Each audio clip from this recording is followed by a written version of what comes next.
impressionadas. Mas nesse momento, Úrsula, nós que já falamos sobre a doutora Caroline Sigolini, que é um problema muito sério, é polêmico a pensão alimentícia. E ela que é advogada especialista em direitos de família e sucessões, é associada ao Instituto Brasileiro de Direitos de Família. Ela que também é membro do Instituto Brasileiro de Direito da Família, IBD-FAM, e membro da Comissão de Diversidade Sexual e de Gênero da Ordem dos Advogados do Brasil. Uma jovem advogada, mas com tamanho conhecimento e com a capacidade muito grande, não é, de defender aqueles que muitas vezes não têm quem os defenda. Doutora Caroline Sigolini. Doutora, boa tarde. Não, bom dia. Bom dia dia aqui ainda. No nosso papel tá boa tarde, mas é bom dia ainda. Bom dia, doutora. Bom dia, Eli. Bom dia, Úrsula. Que prazer retornar no programa de vocês. Obrigada pelo convite. Doutora Carolina, a senhora estava tão bonita com a imagem e tal, mas por uma não figuração. Que pena, que pena. Problemas dos novos tempos, né, Eli? Tudo bem, não foi possível fazer a configuração, mas estamos com a foto da senhora aqui na tela, mas a senhora estava muito bonita muito obrigada. Com a sua imagem, mas pena que a senhora não estava nos ouvindo. Vamos lá. Doutora, o dever de pagamento da pensão alimentícia cessa automaticamente com a maioridade? Ou seja, aos 18 anos, a criança, o jovem, para de receber a pensão alimentícia automaticamente? Úrsula, essa pergunta é muito importante, porque a resposta é negativa. Em regra geral, o dever de pagar alimentos se encerra com a maioridade, então aos 18 anos. Mas ela não encerra automaticamente. Então, ainda que a gente estivesse diante da regra geral, que o pagamento vai até os 18 anos, a extinção não é automática. É necessário uma decisão judicial. Então, você que paga a pensão alimentícia, seu filho atingiu 18 anos, precisa provocar o judiciário através de uma ação judicial que a gente chama de ação de exoneração de alimentos, para discutir se é ou não o caso de se desobrigar, então, dessa pensão alimentícia. Somente uma decisão judicial põe fim à obrigação. Automaticamente não se encerra. Agora, doutora, e quando se encerra, então, o pagamento? Aí sim, vamos supor, automaticamente. Quando é que se encerra? Quando eu falo que, em regra geral, o pagamento da pensão ela vai até os 18 anos, é porque toda regra tem uma exceção. E qual que é a exceção? É o filho estar matriculado em um curso superior, por exemplo, ou um curso profissionalizante. Nesses casos, então, primeira coisa, regra geral, até os 18 anos. Completou 18 anos, o filho está matriculado em curso superior ou profissionalizante, a pensão ela continua até o encerramento do curso. E aqui tem uma chamada especial. Existem casos muito conhecidos no judiciário que os filhos demoram anos para se formar justamente para ficar dependendo da pensão. Olha. E aí fica uma dica muito importante, Eli e Úrsula, para os nossos ouvintes, que o pai ou a mãe que paga a pensão para esse filho matriculado, seja numa faculdade ou num curso profissionalizante, e perceba essa manobra, quer dizer, aquele filho que está demorando aí para cursar aquelas cadeiras só para ficar dependente dessa pensão, pode então esse pagador de pensão entrar no judiciário com uma ação de revisão da pensão, comunicar ao judiciário essa manobra e pedir a extinção do pagamento. Nossa, que interessante, porque realmente eu conheço alguns jovens que às vezes vão fazendo algumas aulas por ano. Exatamente. E essa faculdade que seria de 4 anos dura 10 anos. Agora, exatamente. Doutora, a lei dispõe sobre o dever de pagamento para pessoas com condições ou necessidades especiais? Úrsula, quando os filhos eles possuem alguma incapacidade, alguma deficiência que lhe torne incapaz de prover o próprio sustento, é óbvio que a necessidade de receber alimentos desse filho é presumida. Então, por exemplo, Se esse filho é menor e possui uma incapacidade, é óbvio que o dever de sustento desse pai, ela é obrigatória. Agora, alcançou a maioridade, existe essa incapacidade, é claro que esse pai ou essa mãe vai continuar pagando, especialmente se em virtude dessa incapacidade, esse filho não consegue gerar o seu próprio sustento. Não existe uma lei específica, existe uma construção jurisprudencial, né? São os julgados que criam são as decisões judiciais que vão formando um caminho, né, para que se decida dessa forma. Existem projetos de lei, tem um projeto de lei de 2019, em trâmite na Câmara dos Deputados, para estabelecer que pessoas com doenças mentais incapacitantes terão direito à pensão alimentícia, que será mantida mesmo após o atingimento dos 18 anos. Não existe lei, existe decisões judiciais. Entendi. Doutora, para um pai que às vezes tem um trabalho esporádico, vamos supor um músico, um artista, e que ganha assim de vez em quando tem um trabalho que na pandemia nem recebeu nada, como que acontece essa pensão alimentícia? Você há de concordar comigo, Úrsula, que o trabalho esporádico, e assim, o filho não tem uma fome esporádica, né? Sim. E aí isso é uma pergunta tão corriqueira, porque é mais fácil você fixar a pensão daquele pai que tem um trabalho fixo, um trabalho formal, uma CLT, que aí você tem aquele desconto em folha. O trabalho eventual, nada impede que você fixe a pensão considerando um percentual do salário mínimo, por exemplo. O trabalho eventual da natureza que for não pode servir para argumento de, olha, eu não tenho um ganho fixo, eu não posso me obrigar de uma maneira fixa, entende? Eu posso sim ter eu devo, aliás, ter uma obrigação séria e fixa, mas nesses casos em que eu não tenho um trabalho formal necessariamente dito, eu fixo com base no salário mínimo, sem problema nenhum. Pois não. Agora, doutora, há algum critério para a quantificação do valor? Quanto é que uma pessoa realmente deve pagar? Qual é o critério que se usa?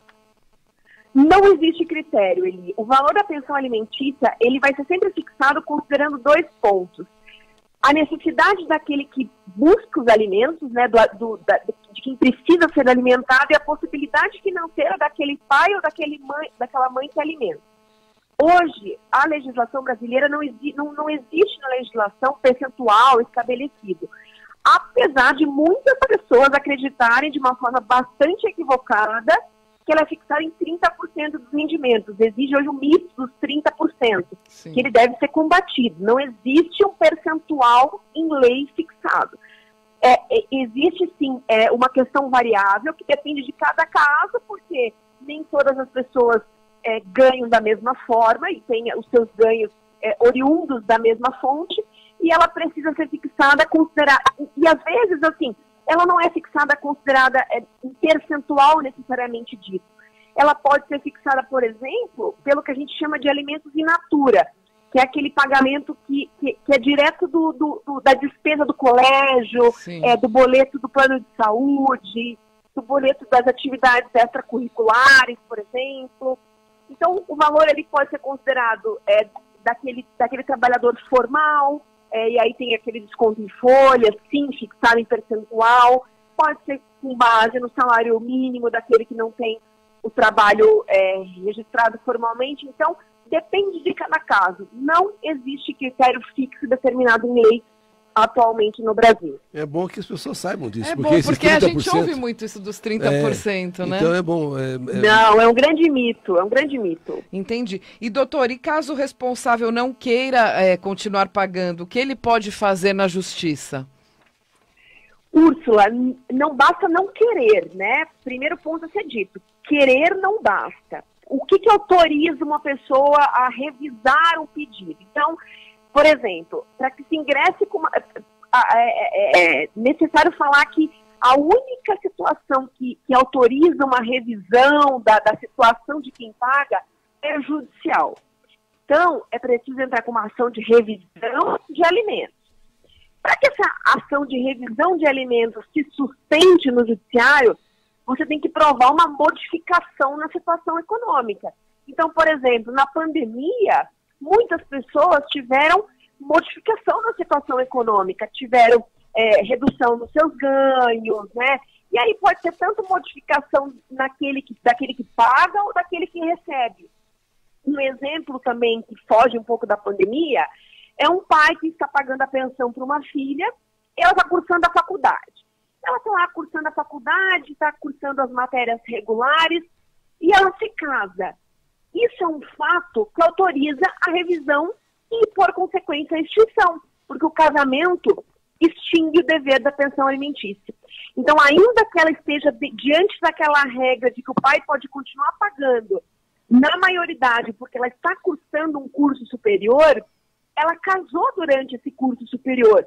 Então, o pai ou a mãe que paga a pensão também não precisa mais continuar pagando, que teve um advento ali de uma questão que autoriza a revisão. Também esse é um exemplo que pode revisar. Então, não basta não querer continuar pagando, você precisa ter motivos que levem a revisar. E isso somente no judiciário, através de uma ação que a gente chama de revisão de alimentos. Doutora, a gente fala muito do homem, a imagem sempre é do homem pagando pensão, do homem sendo levado à justiça. E o filho ficando com a mãe. Agora, existem casos em que a mulher é quem paga a pensão?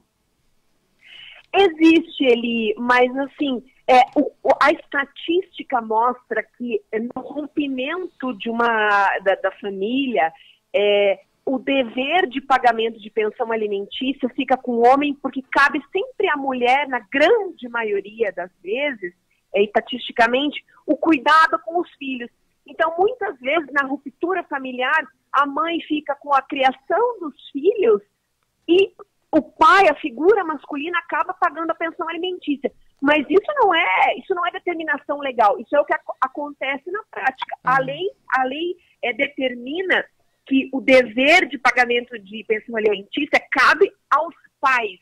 Então, tanto a figura feminina quanto a figura masculina. Existem casos, são pouquíssimos os casos na prática que mãe paga a pensão alimentícia, mas isso não é uma determinação legal. É um percentual da prática mesmo, é o que acontece na prática. A mãe acaba ficando com a guarda e ao pai o dever de pagamento. Entendi. Então, doutora, em caso de casais homoafetivos, não muda alguma coisa ou eles também que acabam escolhendo? Não muda. Então, são os mesmos direitos, Úrsula, porque o dever de pensão, nesse caso que a gente está falando, é um dever de sustento para filho.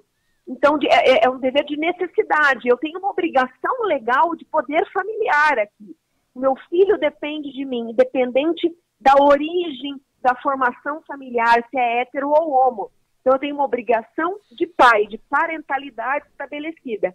Então, enquanto existir essa obrigação decorrente de poder familiar, em regra geral, eu tenho essa obrigação. Doutora, só uma curiosidade para nós encerrarmos. De quem é a preferência da guarda do filho em caso de separação, assim, de casal do mesmo sexo? Não existe preferência, né?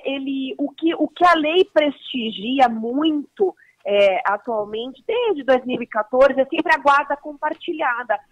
E é isso, tanto em casais do mesmo sexo ou não, mas é porque é uma situação que privilegia o melhor interesse do menor, que passa sempre a ter o contato com ambos os pais, né?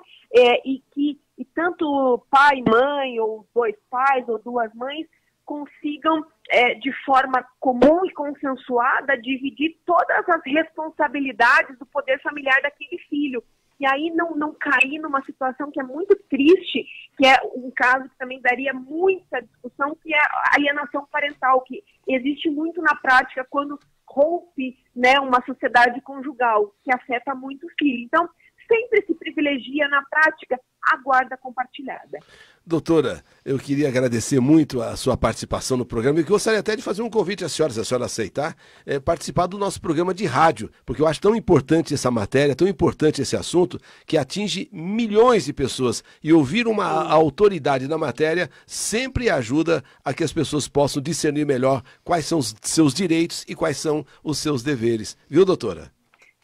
Eli, aceitar seus convites são sempre mandatórios para mim. Conte sempre comigo.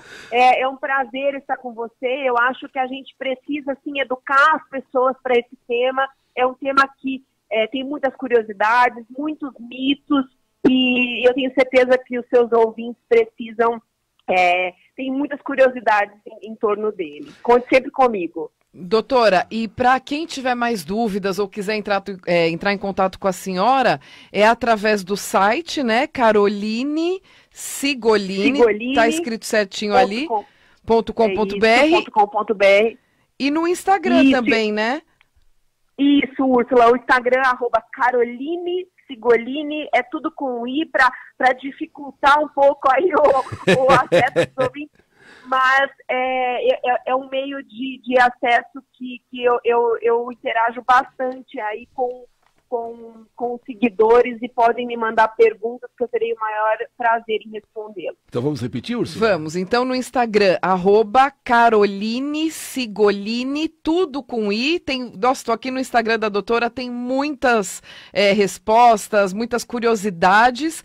E o site www.carolinesigolini.com.br. Doutora, muito obrigado, uma boa tarde, um bom final de semana para a senhora, viu? Para vocês também, um abraço. Tudo de bom, doutora. Tivemos a honra, gente, o prazer de ter aqui conosco a doutora Caroline Sigolini. Muito obrigado mesmo. E agora a gente vai embora, né, Úrsula? Vai embora, gente. Muito obrigada. Passa muito rápido esse programa. Passa muito rápido, foi o que as ouvintes aqui falaram.